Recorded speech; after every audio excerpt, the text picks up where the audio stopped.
नाज़रीन अस्सलाम वालेकुम। 92 न्यूज के प्रोग्राम हार्ड टॉक के साथ मोहित पीजादा आपकी खिदमत में हाजिर है। जैसे कि आप सुन चुके हैं, अपोजिशन जमातें खास करके PMLN ये मुतालबा कर रहे हैं कि इलेक्शन कमीशन की रिपोर्ट के ऊपर, जिसका फॉरेन फंडिंग से ताल्लुक है, तहरीक इंसाफ के खिलाफ कार्रवाई होनी चाहिए, ना सिर्फ इलेक्शन कमिश्नर पाकिस्तान की तरफ से बल्कि सुप्रीम कोर्ट पाकिस्तान की तरफ से भी होनी चाहिए। गुज़िश्ता दिन भी हमने डिस्कस किया था, लेकिन इस वक्त सियासी इशू यही है। सबसे पहले मैं आपको PMLN के सीनियर रहनुमा जनाब SN इकबाल साहब का मौक़िफ़ सुनाता हूं।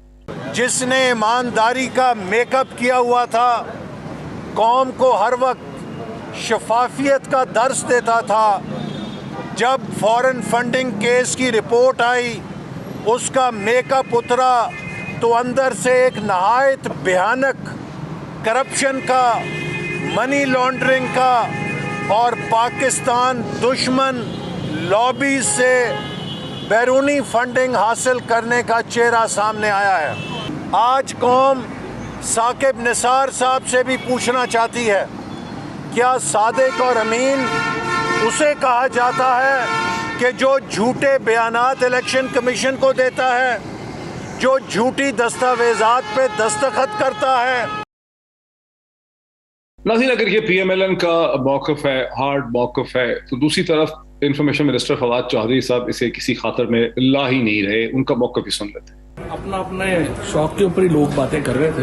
अच्छा हुआ है आज जन साहब ने भी उसको क्लियर कर दिया, और ये एक रवाज है पाकिस्तान के अंदर हर 3 महीनों बाद इस तरह की कोई शिकंगरियाँ वगैरह छोड़ने का, क्योंकि सियासत के ऊपर, अपने पाँव के ऊपर जब सियासत आपने नहीं करनी, अपने कद के ऊपर नहीं खड़ा होना, तो फिर इन्हीं अफवाहों के सहारे सियासत होती है। जरदारी और नवाज शरीफ पाकिस्तान की सियासत की तारीख बन चुके हैं, इनका मुस्तकबिल नहीं है।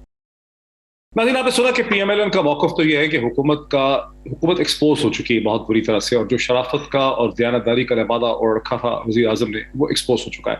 लेकिन दूसरी तरफ इंफॉर्मेशन मिनिस्टर फवाद चौधरी साहब का मौक़िफ़ यह है कि हर 3 महीने के बाद एक नया शोशा छोड़ा जाता है सियासत को आगे चलाने के लिए, और ये चीज़ भी कहीं जाने को नहीं है। मुझे आज की इस नशिस्त में ज्वाइन कर रहे हैं PMLN के MNA जनाब अली परवेज़ मालिक साहब। Very warm welcome to him. Punjab हुकूमत के स्पोक्स पर्सन जनाब हसन खावर साहब भी तहरीक की तरफ से मेरे साथ हैं, और पाकिस्तान के मुमताज़ एडिटर जर्नलिस्ट इन कॉलम जनाब मुजीबुर रहमान शामी साहब भी हमें इस बहस में ज्वाइन कर सकेंगे। समझने की कोशिश करेंगे किस हद तक एक पॉलिटिकल इम्पैक्ट है और आगे होने क्या लगा है। अगर अली परवेज़ मलिक साहब से मैं आगाज कर सकूं। अली परवेज़ मलिक साहब, 2 या 3 पॉइंट्स में आपकी पोजीशन है क्यों? क्योंकि जब फॉरेन फंडिंग की बात करते हैं तो जहन में आता है कि किसी सियासी जमात को कोई फॉरेन अकाई ने, किसी हुकूमत ने, किसी इंटेलिजेंस एजेंसी ने, अमेरिका ने, CIA ने, हिंदुस्तान ने उसको फंडिंग दी है। लेकिन यहाँ तो फंडिंग डिफरेंट किस्म के एलिमेंट्स है, तो केस आपका है क्या? बिस्मिल्लाहिर्रहमानिर्रहीम। बहुत शुक्रिया डॉक्टर साहब, आज आप अपने प्रोग्राम में याद किया।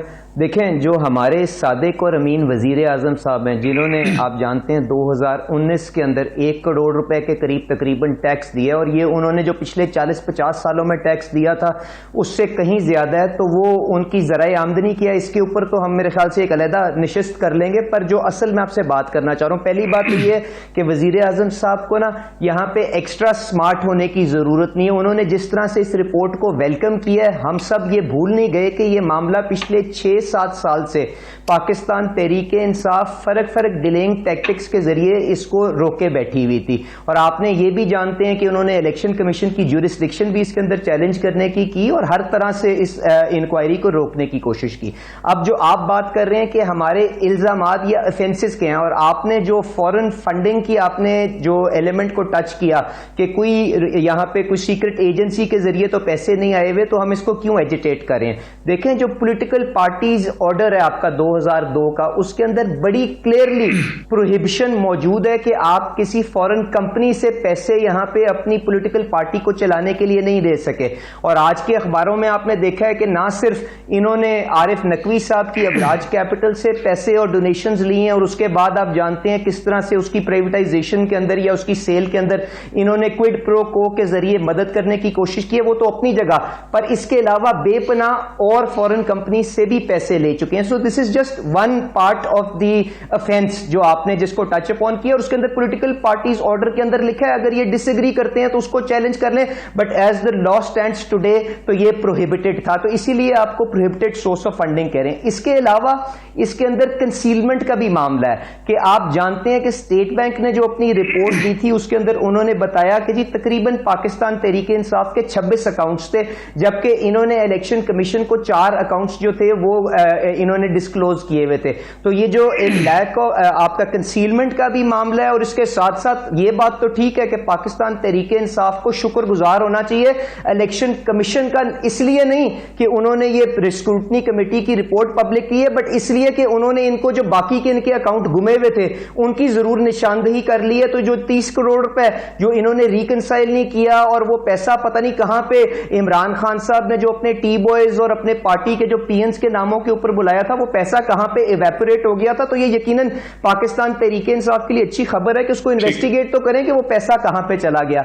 तो ये दूसरी मैंने आपसे बात की। तीसरी देखें, बात यह है कि इन सारे अकाउंट्स को इमरान खान साहब ने as chairman of the party sign off भी किया हुआ है। तो इसके अंदर अगर उन्होंने गलत किसी स्टेटमेंट को या सर्टिफिकेशन को वहां पे ओन किया है तो उसके अपने कॉन्सिक्वेंसेज हैं, क्योंकि आप जानते हैं कि अंडर ओथ अगर आप कोई गलत इंफॉर्मेशन प्रोवाइड करें तो उसकी जिम्मेदारी आपके ऊपर आती है। इसके अलावा तीनों पॉइंट्स आपके हो गए। एक नुकता आपने कहा कि इलेक्शन, जी आपने कहा कि ईसीपी ने इसको आउट किया रिपोर्ट को, लेकिन क्या इलेक्शन कमीशन ने इसको फॉर्मली इशू कर दिया? बिकॉज बाज अखबारात में मैं पढ़ रहा था, वहां ये लिखा हुआ है कि ये रिपोर्ट लीक हो गई है, ये इलेक्शन कमीशन ने ऑफिशियली तौर पर रिलीज की ही नहीं। डॉक्टर साहब बिल्कुल आपका वैलिड सवाल है, बट जहां तक मुझे पता है अभी ये इलेक्शन कमीशन को जो इन्होंने स्क्रूटनी कमेटी बनाई थी उसने इलेक्शन कमीशन को भेजी है, और इलेक्शन कमीशन ने इसको टेकअप करना है। तो वहां पे जब टेकअप होती है तो उसके बाद इलेक्शन कमीशन इसके ऊपर क्या इंटरप्रिटेशन देता है, for this we will have to wait. But I am not sure कि स्क्रूटनी कमेटी ने इसको पब्लिक किया है कि नहीं किया, but it is widely reported and ये आपकी सोशल मीडिया के ऊपर आपके व्हाट्सएप ग्रुप्स के अंदर वहां पे अवेलेबल है। तो आई एम अज्यूमिंग कि जो रिस्पॉन्सिबल जो जर्नलिस्ट हैं उन्होंने इसके ऊपर रिपोर्ट भी किया है, तो इट मस्ट बी एक्यूरेट। जी बिल्कुल। फहद हुसैन साहब ने जो रेजिडेंट एडिटर हैं डॉन के, अपने कॉलम रेड जोन्स में इसका तस्करा किया है कि ये रिपोर्ट जो है ऑफिशियली इशू नहीं हुई है, बल्कि इसको लीक कर दिया है स्क्रूटनी कमेटी, किसी ने इसको लीक कर दिया। बहरहाल हसन खाबर साहब, आप न सिर्फ पंजाब हुकूमत के स्पोक्स पर्सन हैं, बल्कि आप इस कंट्री के अंदर एक सीनियर सिविल सर्वेंट रह चुके हैं, बड़ी रिस्पॉन्सिबल पोजिशन पर रह चुके हैं। क्या आपका जवाब है जो अली परवेज मलिक साहब कह रहे हैं? डॉक्टर साहब देखें, बात पता क्या है, बात यह है कि ऑपोजिशन जो है ना वो पहले दिन से ये सर तोड़ कोशिश कर रही है कि किसी तरह इमरान खान साहब की ज़ात पे कोई बात इनको मिल जाए, और वो क्योंकि लोगों को पता चल गया, पाकिस्तान तहरीक इंसाफ इस बयानिए के साथ आई, इस नारे के साथ आई कि ये सारे लीडरान जो पुराने थे ये करप्ट हैं, ये चंद ख़ानदान हैं जो ये पार्टियाँ रन करते हैं, उनका जवाब कोई नहीं है इन पार्टियों के पास। तो ये इस सर तोड़ कोशिश में लगे हुए हैं कि हमें कोई चीज़ मिल जाए। जो बंदा ऑनेस्ट है, जिसके ऊपर कुछ है नहीं, वो ना इनको मिला है ना मिलना है। अब हुआ यह है कि स्क्रूटनी कमेटी की रिपोर्ट आई, उससे ये लोग पॉलिटिकल माइलेज लेना चाहते हैं, शोर मचाना चाहते हैं। स्क्रूटनी कमेटी की रिपोर्ट ऑफिशियली आई है या लीक हो गई? रिपोर्ट पढ़े हैं, ये ऑफिशियली आई है, गवर्नमेंट के पास तो आई है, लीक ही हुई है। मेरा नहीं ख्याल कि उन्होंने पब्लिकली रिलीज की है। खान साहब ने भी कहा है, सब कह रहे हैं कि पब्लिकली रिलीज कर दें पब्लिकली रिलीज, और बाकी इनकी जो चीज़ें वो भी रिलीज कर दें, लोग पढ़ लें खुद, कोई उसमें ऐसी चीज़ नहीं है। लेकिन मेरा नहीं ख्याल कि पब्लिकली वो रिलीज हुई है रिपोर्ट। लेकिन मैं आपको ये बता रहा हूँ, आप ये कह रहे हैं कि स्क्रूटनी कमेटी की रिपोर्ट में कोई ऐसी चीज है ही नहीं जिसको बिल्डअप कर रहे हैं एहसान इकबाल साहब और पीएमएल? बिल्कुल कुछ नहीं है। अब वो जाहिर है कि डिसअपॉइंटमेंट भी छुपानी है। वो एक अकबर एस बाबर का केस भी ख़त्म हो गया, वो भी इसमें कुछ नहीं निकला। और 2-3 चीज़ें हैं जिनकी तरफ निशानदेही की है, मैं आपको बता देता हूँ। देखें, पहली बात तो यह है कि उन्होंने कहा कि कोई वेरीफाइबल प्रूफ नहीं है। वो जिस स्पेशल ऑडिट रिपोर्ट की बात कर रहे थे, वो ऑडिट रिपोर्ट भी उन्होंने कहा ये प्रेजेंटेबल नहीं है, साइन नहीं थी, ये भी कोई काम की रिपोर्ट नहीं है। 2-3 चीज़ें सामने आई। कुछ देखें ना, कन्फ्यूजन इसलिए हुई कि कुछ रिपोर्टें पहले मीडिया में आई जो कि सही नहीं थी। टोटल थे 26 अकाउंट। उन्होंने कहा जी बड़ा शोर मच गया, 26 अकाउंटों में ट्रांजैक्शंस हैं, हमें पता नहीं है। 3 कैटेगरी के अकाउंट्स हैं। एक वो कैटेगरी के अकाउंट्स हैं जो पीटीआई के अपने अकाउंट्स हैं जिसमें फंडिंग आई।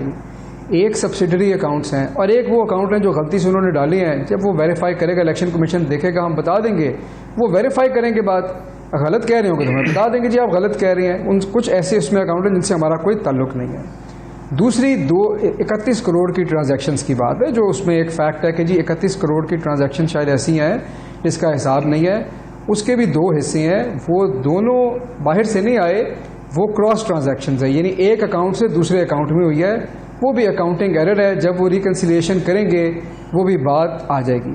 उसके अलावा और कोई बात नहीं निकली। ये जो कंपनियों के नाम इधर से आई, फॉरेन फंडिंग, उन्होंने कहा जी कोई फॉरेन फंडिंग नहीं है, तो कोई केस नहीं रहा। और जो बात सामने आई है वो ये सामने आई है कि पीटीआई का फंडिंग मॉडल क्या है। और पीटीआई का फंडिंग मॉडल ये है कि मेरे आप जैसे जो लोग हैं, इंडिविजुअल्स, वो पार्टी को फंड देते हैं, चंद सेठ नहीं इस पार्टी को चलाते। ये अगर लोगों के सामने कंपैरिजन रखेंगे ना कि आप किस पार्टी को कैसे फंडिंग आती है, तो लोग खुद देख लेंगे। और ये जो फंडिंग का केस है ना, ये भी इंशाल्लाह लोगों को ये बताएगा कि जिस तरह हम इन पार्टियों की करप्शन के खिलाफ जंग करते आए हैं, इन पार्टियों का फंडिंग मॉडल भी उसकी गवाही देगा। और ये लोग खुद देखेंगे कि ये एक तरफ चंद सेठ चलाते हैं, एक तरफ क्राउड। हसन साहब, इसकी वजाहत कर दें कि अली परवेज मलिक साहब ने कहा कि कानून इजाजत नहीं देता कि प्राइवेट कंपनीज जो हैं वो किसी सियासी जमात को फंडिंग कर सकें, और वो कह रहे हैं कि बहुत सी प्राइवेट कंपनीज की फंडिंग जो है वो सामने से आ गई है। फॉरेन प्राइवेट कंपनीज डॉक्टर साहब? नहीं, ऐसा नहीं है, मैं आपको बता देता हूँ। हाँ, फॉरेन की बात, मैंने इनकी बात सुनी है, मैं आपको बताता हूँ। देखिए, कुछ नाम ऐसे हैं जो गलत आए हैं मीडिया के अंदर।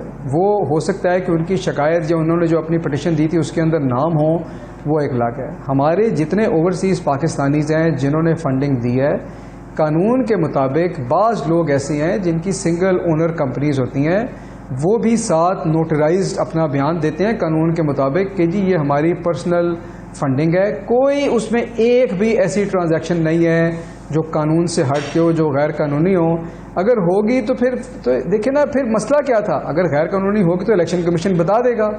मैं तो आपको वसूख से बता रहा हूँ कि तमाम बाय द लॉ चली है, फुल कंप्लायंस है।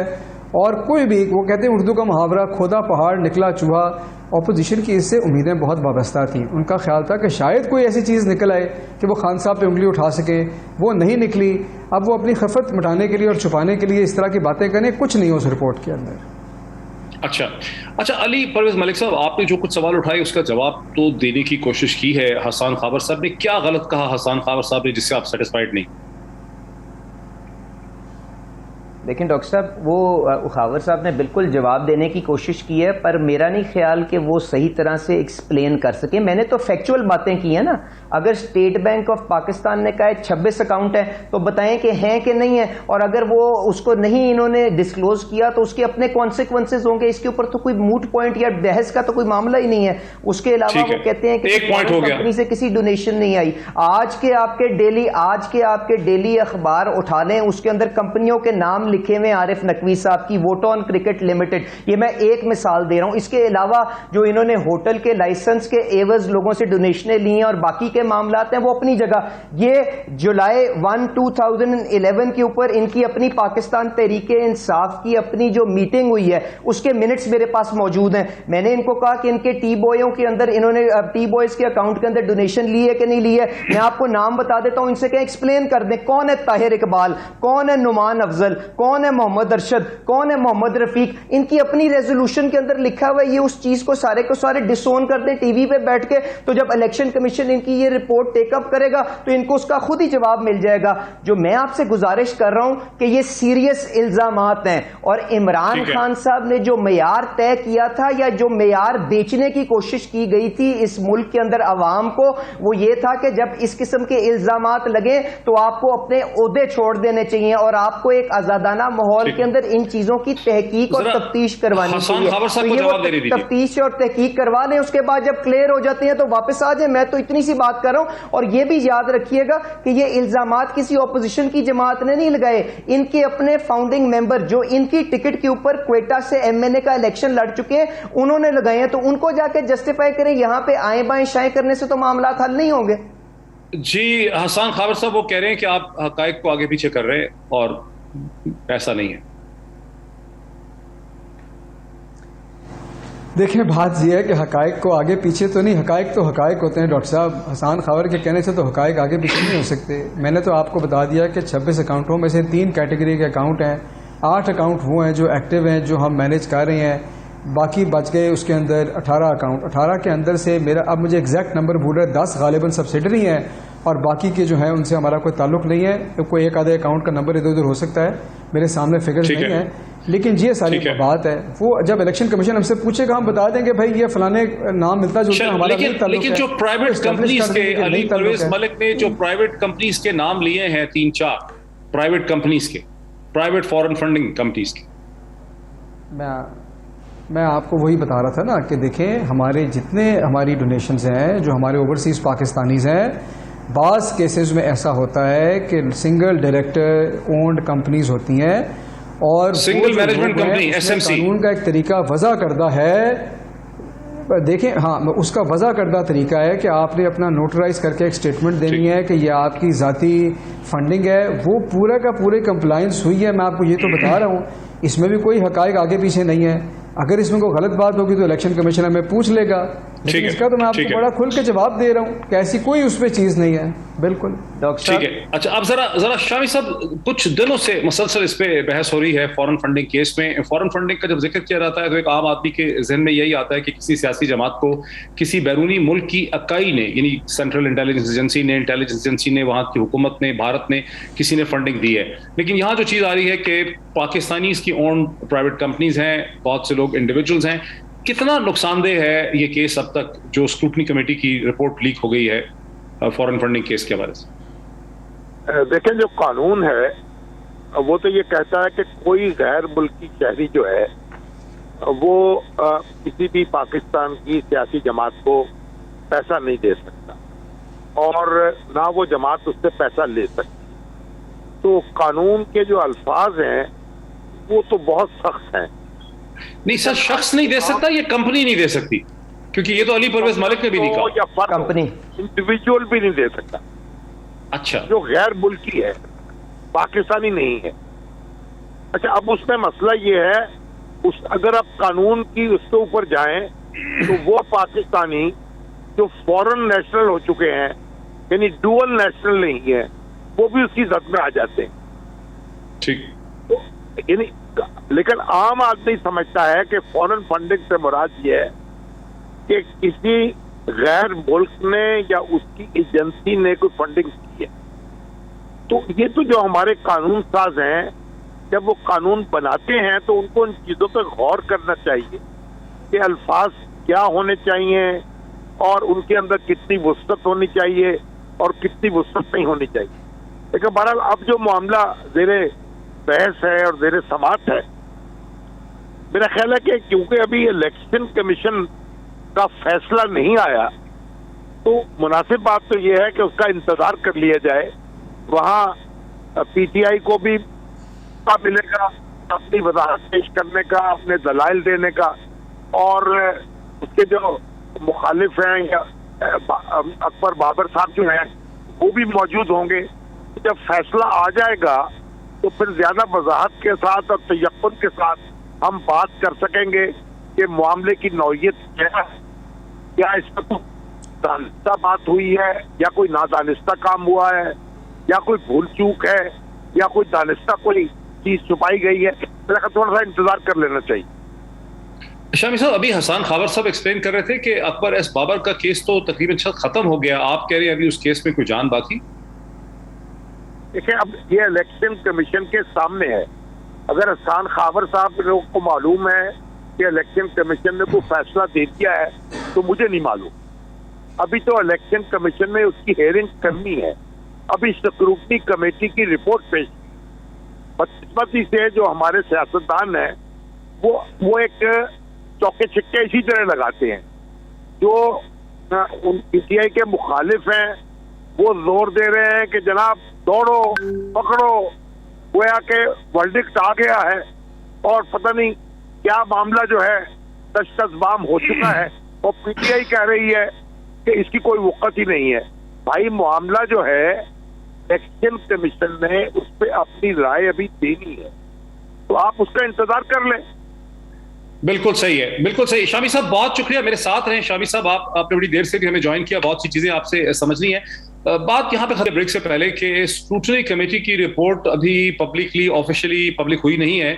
स्क्रूटनी कमेटी की रिपोर्ट लीक हो गई है, वो सामने आ गई है। ऑपोजिशन की जमातें उसकी बेसिस पर मुतालबा कर रही हैं कि इलेक्शन कमीशन ऑफ पाकिस्तान को, सुप्रीम कोर्ट ऑफ पाकिस्तान को हुक्मरान जमात के खिलाफ एक्शन लेना चाहिए। हुक्मरान जमात ये कह रही है कि अभी इलेक्शन कमीशन ने इसका फैसला करना है, वहां हम चीजों का जवाब दे सकते हैं। और भी बहुत से इश्यूज हैं, इस पर मजीद बात करते हैं, एक ब्रेक। नाज़रीन वेलकम बैक। बात हो रही है इलेक्शन कमीशन के सामने जो फॉरेन फंडिंग केस है उस हवाले से। अली परवेज मलिक साहब की तरफ चलता हूं। अली परवेज मलिक साहब, एक बड़ी दिलचस्प बात की मुजीबुर रहमान शामी साहब ने, जो पाकिस्तान के मुमताज कॉलमनिस्ट हैं, एडिटर हैं, पॉलिटिकल एनालिस्ट हैं, मुदीर हैं। उन्होंने ये कहा कि कानून जो है वो बना हुआ बड़े अजीब तरीके से है। उस कानून की अगर आप एक्चुअल लिटरल रीडिंग पे जाएं, जिस तरह से कानून बना है, तो फिर तो कोई भी वो शख्स जो फॉरेन सिटीजन है, वो पाकिस्तानी ओरिजिन का हो, अगर वो डुअल सिटीजन नहीं है तो उसकी फंडिंग जो है वो किसी सियासी जमात को अलाउड नहीं है। लेकिन अगर ऐसी डिटर्मिनेशन हो जाती है, कानून की ऐसी इंप्लीमेंटेशन हो जाती है, तो फिर तो गुज़िश्ता रबा सदी में 25-30 बरस में पाकिस्तान की तमाम सियासी जमातें तहरीक इंसाफ के बनने से पहले भी डायस्पोरास जो है पाकिस्तानी, उनसे फंडिंग ले रही हैं। तो आपकी इस पे क्या है पोजीशन कि मतलब क्या कोई भी फॉरेन नेशनल जो ब्रिटिश हैं जैसे सबसे ज्यादा फंडिंग करते हैं, क्या उनकी फंडिंग नहीं ली गई होंगी जमातों ने? डॉक्टर साहब, यकीनन जो शामी साहब हैं वो एक महनाज सहाफ़ी हैं और उनकी कॉम्प्रीहेंशन, अंडरस्टैंडिंग मेरे से कहीं बेहतर होगी।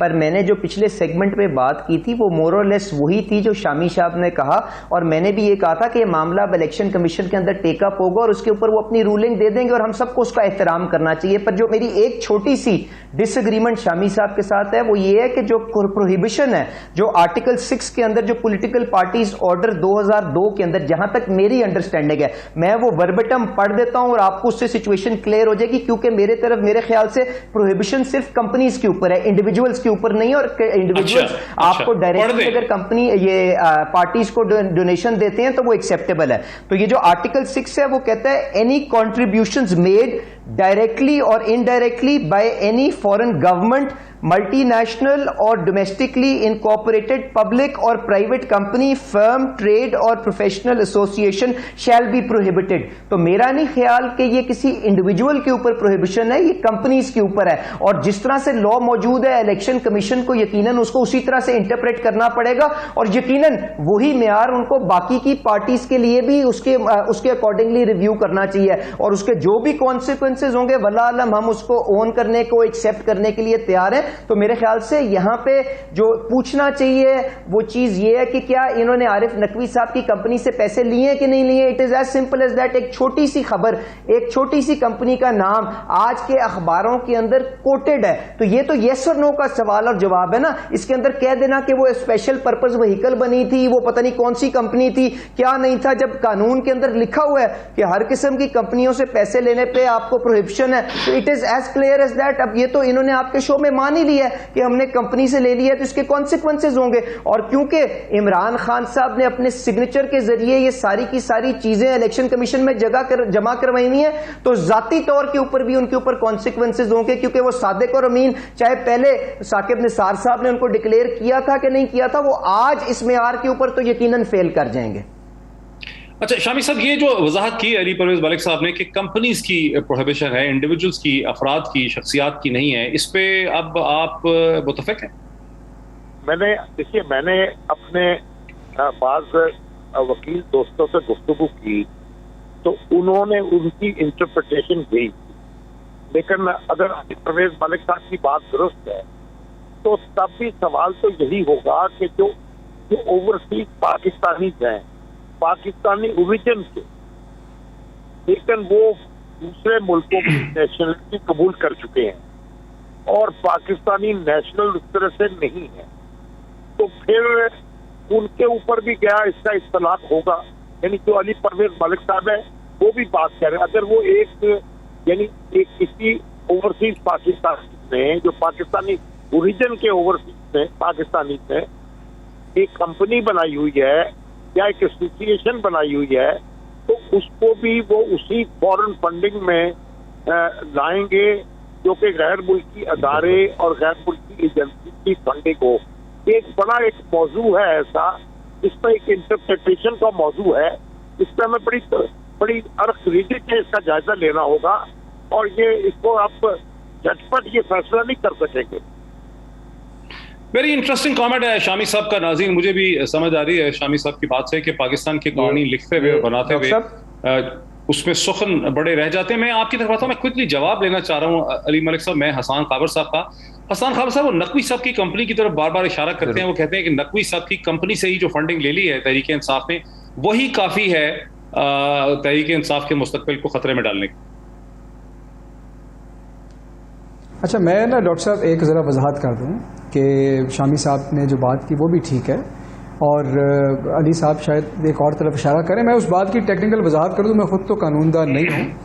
बुनियादी तौर पे इस वक्त जो केस है ना वो पॉलिटिकल पार्टीज़ ऑर्डर 2002 के अंडर जो लिखा गया ना उसके ऊपर बात हो रही है, क्योंकि ये 2013-14 के बाद की जो पटिशन है वो है। 2017 का जो इलेक्शंस एक्ट था उसके अंदर भी फॉरेन फंडिंग के हवाले से प्रोविज़न डाली गई। मेरी अंडरस्टैंडिंग ये है कि जो इंडिविजुअल्स वाली बात शामी साहब कर रहे हैं वो 2017 के एक्ट में शामिल की गई है और 2002 का जो पॉलिटिकल पार्टीज ऑर्डर है उसमें इंडिविजुअल्स की बात नहीं थी। लेकिन ये मेरी अंडरस्टैंडिंग है, इसमें कोई गलती भी हो सकती है। जी, दूसरी बात ये है कि मैं आपको फिर ये बता रहा हूँ कि कंपनीज के हवाले से जो बाज़ लोग होते हैं जिनकी जो कैटेगरी है ना सिंगल ओनर या डायरेक्टर फर्म, वो उस कैटेगरी में नहीं आती। यही हमारी कंटेंशन है कि हमारे जो 40,000 डोनर्स हैं जिसकी लिस्ट सारी की सारी दी गई है इलेक्शन कमीशन को, उसके अंदर बाज़ लोग सिंगल ओनर डायरेक्टर हैं। जिन कैटेगरीज की फंडिंग प्रोहिबिटेड है वो उसके अंदर नहीं आते। एक कानून के अंदर तरीकाकार वजह है कि अगर सिंगल ओनर डायरेक्टर हैं उस कैटेगरी के नहीं भी हैं तो आपने एक नोटराइज स्टेटमेंट देनी है। वो स्टेटमेंट साथ दी गई हैं। तमाम कागजी कार्रवाई मुकम्मल है और तमाम रिक्वायरमेंट्स कानून की पूरी की गई है। मैं ये अर्ज़ कर रहा हूँ, बात यह है कि अगर बीच में से हम कोई एक ट्रांजैक्शन किसी को पता हो वो उठा के कहे कि जी इसकी ट्रांजैक्शन का क्या बना या उसका क्या बना, मेरे सामने जाहिर है कि तमाम 40,000 लोगों का रिकॉर्ड मौजूद नहीं है। इलेक्शन कमीशन जब सवाल पूछेगा तो मैं आपको जवाब मिल जाएगा, क्योंकि तमाम रिकॉर्ड मौजूद है। हमने बहुत अच्छा और ट्रांसपेरेंट अकाउंटिंग सिस्टम जो है उसमें रखा हुआ है, कोई उसमें ऐसा मसला नहीं है। लेकिन मैं इन प्रिंसिपल आपको ये बता रहा हूँ कि हमने नहीं, जो चीज़ प्रोहिबिटेड थी नहीं, मैं बड़ा क्लियरली बता रहा हूँ। जो बड़े सवाल उठाए गए थे वो 31 करोड़ के हवाले से थे और 26 अकाउंटों के हवाले से थे, इसका जवाब मैं आपको दे चुका हूँ। अच्छा, अली परवेज मलिक साहब, आपने खुद ही ये कहा कि इलेक्शन कमीशन ऑफ पाकिस्तान ने फैसला करना है। अभी उन्होंने फैसला नहीं किया है। जो फैसला वो करेंगे हम उसे कबूल कर लेंगे। तो फिर इस वक्त सियासी झगड़ा है क्या? अगर स्क्रूटनी कमेटी की रिपोर्ट भेज दी गई है इलेक्शन कमीशन ऑफ पाकिस्तान को, हुकूमत को, पब्लिकली वो लीक कर दी है किसी ने पॉलिटिकल इम्पैक्ट के लिए, इलेक्शन कमीशन ने उस पर अपना माइंड एक्सरसाइज करना है, उसमें शायद चंद दिन लगे, चंद हफ्ते लगे, तो इस वक्त आपकी पार्टी का मुद्दा आखिर फिर है क्या? अच्छा डॉक्टर साहब, ये जो खावर साहब ने जो बात की है उसके अंदर मैंने आपको आर्टिकल 6 पूरा जो पीपीओ 2002 का था पूरा उसकी वो क्लॉज पढ़ के दिखा दी है। उसमें कोई एग्जेम्पशन आपने कोई सुनी जिसके अंदर लिखा हो कि सिंगल डायरेक्टर कंपनी हो तो हम उसको ये कानून जो है लागू नहीं होगा? तो कतन ऐसी कोई बात नहीं है। हम खामखार लोगों को कंफ्यूज करने की कोशिश कर रहे हैं। और जो अब आपने जो सवाल किया मैं उसका जवाब सिर्फ इतना ही दूंगा। मुझे बताएं, इमरान खान साहब ने वजीर आजम नवाज शरीफ साहब के लिए क्या मेयार तय किया था जब इस किस्म के इल्जामात उनके ऊपर लगे थे? क्या उन्होंने ये नहीं बताया था कि जी आजादाना माहौल के अंदर कोई भी तहकीक, कोई भी तफ्तीश नहीं हो सकती अगर लोग जिनके ऊपर इल्जाम लगे वो अपने ओहदों के साथ चिमड़ के बैठ जाएं? तो मुझे बताएं, क्या इससे ज्यादा कोई सीरियस इल्जाम लग सकते हैं कि आपका वजीर आजम जो है ना वो पूरे अकाउंट डिस्क्लोज कर रहा है, ना आपका वजीर आजम ये बताने को तैयार है कि पैसे उसके पास आए कहां से हैं, ना आपका वजीर आजम ये बताने की कोशिश कर रहा है या बता रहा है कि वो 30 करोड़ कहां पे गायब हो गए हैं,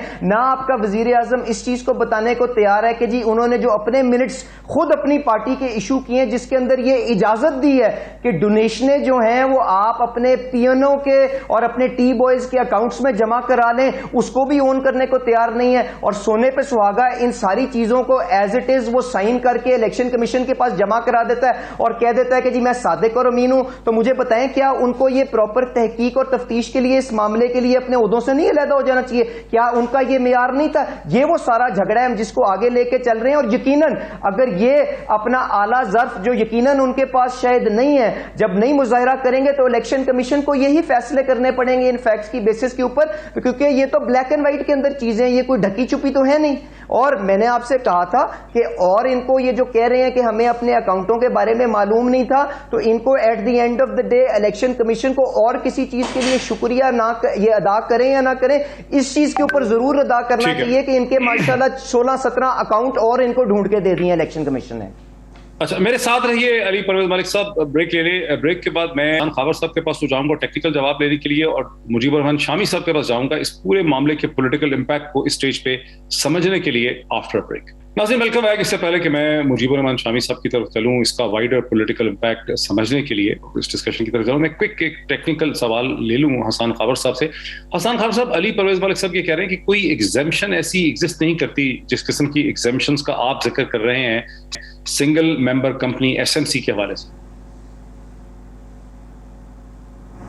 तो फिर तो डॉक्टर साहब ये बात इलेक्शन कमीशन बताएगी ना अगर मैं गलत कह रहा हूँ। देखिए, मैं आपको बताता हूँ, आपने अली साहब से ये पूछा है कि आपका जी मुद्दा क्या है, केस क्या है और मसला क्या है इसमें, तो उन्होंने भी ये आगे से कहा कि जी इमरान खान साहब ने क्योंकि तब हमें ये कहा था इसलिए हम भी ये कह रहे हैं। तो एक बात तो चलें एक्सेप्ट हो गई कि आज इमरान खान के सेट किए हुए स्टैंडर्ड के ऊपर सियासत हो रही है। दूसरी बात यह है कि जो इन्वेस्टिगेटिंग एजेंसी होती है या इंक्वायरी हो रही है हमारे किसी मातहत इदारे में नहीं हो रही, इलेक्शन कमीशन ऑफ पाकिस्तान आज़ाद खुद मुख्तार इदारा है, वो इसके ऊपर फैसला करेगा। अकाउंटों के ऊपर मैं आपको बता चुका हूँ कि कोई अनडिक्लेयर्ड अकाउंट नहीं है। मैंने ये ज़रूर कहा है कि चंद ऐसे अकाउंट का इशारा उसके अंदर है जिनका हमारे से कोई ताल्लुक़ नहीं है, हम अपना जवाब जमा करा देंगे, इलेक्शन कमीशन उस पर बात कर देगा। सादिक अमीन की बात रही, वो तो इस मुल्क के आइन के मुताबिक कोर्ट्स ये फैसला करती हैं और कोर्ट्स अपना फैसला कर चुकी हैं। ये भी बता चुकी हैं कि कौन सादिक और अमीन है, ये भी बता चुकी हैं कि कौन सादिक और अमीन नहीं है और इस वक्त मुल्क में मौजूद भी नहीं है और कानून को मतूबा है। और अकबर एस बाबर के केस की आखिरी बात मैं आपको ये बताऊं कि अकबर एस बाबर का केस स्टैंड करता था स्पेशल ऑडिट रिपोर्ट के ऊपर, और दूसरा जो उन्होंने वेब से डॉक्यूमेंट्स डाउनलोड किए।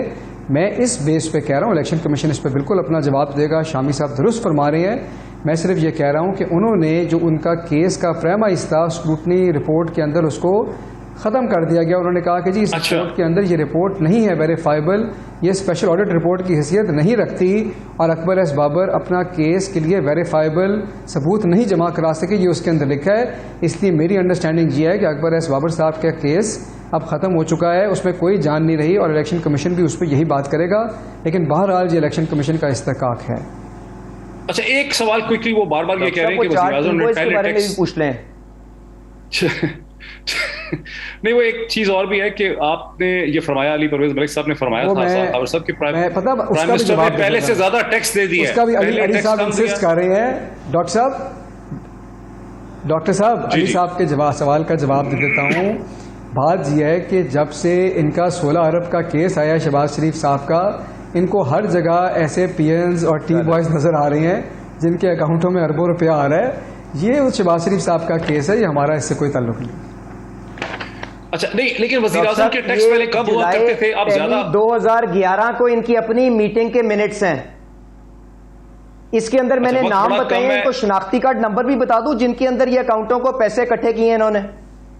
ओ अली साहब, अब वक्त बड़ा कम है क्योंकि 10 मिनट का ये सेगमेंट था, इसमें से 4-5 मिनट चले गए हैं। मुजीबर रहमान शामी साहब से बात पहले भी नहीं हो सकी। मुजीबर रहमान शामी साहब, बड़ी अच्छी एक डिस्कशन थी जिसमें हसन खावर साहब भी ये कहते हैं कि इलेक्शन कमीशन पाकिस्तान ने इसकी डिटर्मिनेशन करनी है, हम रिस्पेक्ट करेंगे, हम वेट करेंगे, सवालात का जवाब देंगे। अली परवेज मलिक साहब बीइंग द रीसेंट पॉलिटिशियन, वो कहते हैं भाई इलेक्शन कमीशन पाकिस्तान जो है वो डिटर्मिनेशन करेगा, हम उसको मान लेंगे। तो इस स्टेज पे फिर ये जो अखबारात में और जगह को चल रहा है कि वज़ीर-ए-आज़म नो कॉन्फिडेंस, उनके खिलाफ वोट आ सकता है, हुकूमत को चले जाना चाहिए, सुप्रीम कोर्ट को इसकी इंक्वायरी करनी चाहिए, वो तो फिर चीजें आपको कैसी लग रही हैं? ये कुछ सियासी ही लग रहा है मामला सारा, इस वक्त आपको लग रहा है कि कोई हुकूमत बड़ी मुश्किल में? देखिए, वो जो सारी चीजें हो रही हैं वो तो हमारी सियासत का हिस्सा है या खासा है, इसी तरह की बातें हो रही होती रही हैं। अभी बड़ी दिलचस्प बात है कि यानी ये बात कही जा रही थी, अली परवेज मलिक साहब जो हैं मेरे भाई हैं, ये भतीजे भी हैं, वो ये कह रहे थे कि इमरान खान साहब नवाज शरीफ साहब से ये मुतालबा कर रहे थे जब उनके खिलाफ इंक्वायरी हो रही थी कि वो अपना उनकी मौजूदगी में ये तफ्तीश नहीं हो सकती आजादाना। लेकिन नवाज शरीफ साहब ने इमरान खान साहब के इस मुतालबे पर कोई तवज्जो नहीं दी। तो उसी तरह का मुतालबा अगर आज इमरान खान साहब से किया जा रहा है तो मेरा ख्याल उनको भी तवज्जो देने की कोई खास जरूरत महसूस नहीं होगी। और यानी ये तो मुतालबात जो हैं हमारे सियासी ज़ोमा जो हैं एक दूसरे से इस तरह से करते रहते हैं, ये उनकी आदत है। मामला ये है कि ये इलेक्शन कमीशन के सामने ये सारी बातें इस वक्त मौजूद हैं और ये जो सारी इंटरप्रिटेशंस हैं कि फॉरेन यानी फॉरेन सिटीजन कौन है, फॉरेन एलिमेंट कौन है, पार्टी एक इंडिविजुअल है, एक एसोसिएशन है, या यानी एक सिंगल डायरेक्टर की कंपनी है या नहीं है, या पाकिस्तानी ओरिजिन का जो बंदा है वो भी फॉरेन नेशनल होगा। ये सारी नुक्ता तराजी जो है ये अदालत के सामने होगी, इलेक्शन कमीशन के सामने होगी, उनको फैसला करना पड़ेगा। ये ऐसा नहीं है कि आप फौरी तौर पर हम एक फैसला कर दें और उसका ऐलान कर दें। तो थोड़ा ये 7 साल से मामला चल रहा है, ये 2013 की बात हो रही है, ये कल की बात नहीं है। तो 7 साल जहां लग गए हैं तो 2-4 महीने या 2-4 हफ्ते और लग जाएंगे। तो क्या जरूरत है हमें अपनी सियासत को पोल्यूट करने की और अपने सिस्टम को गैर मुस्तहकम करने की? इंतजार कर रहे हैं और अपने अपने दलाइल वहां दें जहां के देने चाहिए। Very interesting summing up argument. Ali Parvez Malik, मेरे ख्याल 1 आध मिनट ही है, क्विकली आपका रिस्पॉन्स ले लेते हैं। जी, मेरा ख्याल है वो खावर साहब बताना चाह रहे थे कि वजीर आजम साहब ने 40 साल में जो टैक्स पेमेंट की है उससे कहीं ज्यादा इन्होंने 1 साल में किस तरह की है। तो ये आपके व्यूअर्स ज्यादा जानना चाहेंगे, तो मैं अपना टाइम उनको दे देता हूं और गुजारिश सिर्फ ये करूंगा, ये हमें ना बताइएगा कि उनकी इनहेरिटेड प्रॉपर्टी उन्होंने कोई बेची थी और उसके ऊपर कैपिटल गेन टैक्स दिया, क्योंकि जहां तक मेरी इंफॉर्मेशन है तो इनहेरिटेड प्रॉपर्टी की सेल के ऊपर कोई कैपिटल गेन अप्लाई नहीं करता। तो काइंडली उसका जवाब ले लें डॉक्टर साहब, आपके व्यूअर्स वो जानना चाहते हैं। ठीक है हसन खावर साहब, ऐसे तो मुझे शक है कि जाहिर है टैक्स फॉर्म में उन्होंने ये चीजें बताई होंगी अपने टैक्स रिटर्न। बहरहाल हसन खावर साहब, इस पे क्या रिस्पॉन्स है? डॉक्टर साहब, मेरे पास तो प्राइम मिनिस्टर का टैक्स रिटर्न नहीं है, लेकिन कॉमन सेंस यही बताती है और हमारा तरीका भी ये बताता है कि जिन लोगों ने कुछ छुपाना होता है वो टैक्स रिटर्न में फाइल नहीं करते, वो टैक्स नहीं देते। शुक्र करें कि वज़ीर आज़म टैक्स ने आपके दिया है, आपके लीडर्स की तरह नहीं है। ये मैं आपको बता रहा हूँ कि ये हमारे लीडर इनकी तरह नहीं है। इनकी पूरी कोशिश है कि वज़ीर आज़म की ज़ात पे कोई चीज़ नजर आ जाए। अल्हम्दुलिल्लाह ऐसी कोई बात है नहीं। एक बंदे ने टैक्स दिया है, आपने खुद टैक्स का फॉर्म भरा है, आपको पता है कि टैक्स का फॉर्म जब भरना होता है आप सिर्फ अमाउंट नहीं दे देते, पूरा उसको जस्टिफाई करना पड़ता है। उन्होंने भी किया होगा उस रिटर्न के अंदर। तो ये इन बातों के अंदर कोई जान नहीं है। लेकिन चलिए, अली साहब भी भाई वजीर आजम बनने से पहले 2.5 लाख रुपए साल का टैक्स, वजीर आजम बनने के बाद इतनी आमदनी होगी कि करोड़ रुपए का टैक्स, माशाल्लाह। फिर तो मिल गया ना। इंटरेस्टिंग है अली परवेज मलिक साहब का सवाल, यकीनी तौर पे अवामी दिलचस्पी का बायस है, लेकिन जाहिर है कि टैक्स रिटर्न के अंदर इसका जवाब होगा। टैक्स रिटर्न में जवाब डेफिनेटली होता है, इस चीज़ का आप भी पढ़ते हैं, टैक्स रिटर्न भी पढ़ते हैं। नाज़रीन, बड़ी मुफस्सल डिस्कशन थी, बड़े अच्छे हमारे पार्टिसिपेंट्स थे। जो बात हमें समझ आती है कि इस वक्त जो सियासी कशमकश है, जाहिर है कि अपोजिशन के हाथ में एक चीज़ आई है, अपोजिशन उससे खेलना चाह रही है, हुकूमत को दबाव में लाना चाह रही है, लेकिन इलेक्शन कमीशन पाकिस्तान ही को इसकी डिटर्मिनेशन करनी है। स्क्रूटनी कमेटी ने अगर अपनी एक रिपोर्ट हुकूमत को भेज दी है, इलेक्शन कमीशन पाकिस्तान को भेज दी है, तो गालिबन इस पे कई हफ्ते कई महीने लग सकते हैं। फौरी तौर पे इस पे कुछ होता नजर आता नहीं है और ये डिमांड्स हैं कि वज़ीर आज़म इस्तीफा दे दें, नो कॉन्फिडेंस वोट पर आ जाएगा, कोई बहुत ज्यादा जान नजर आ नहीं रही है। आज इतना ही है, फिर आपसे मुलाकात होती है। शुक्रिया।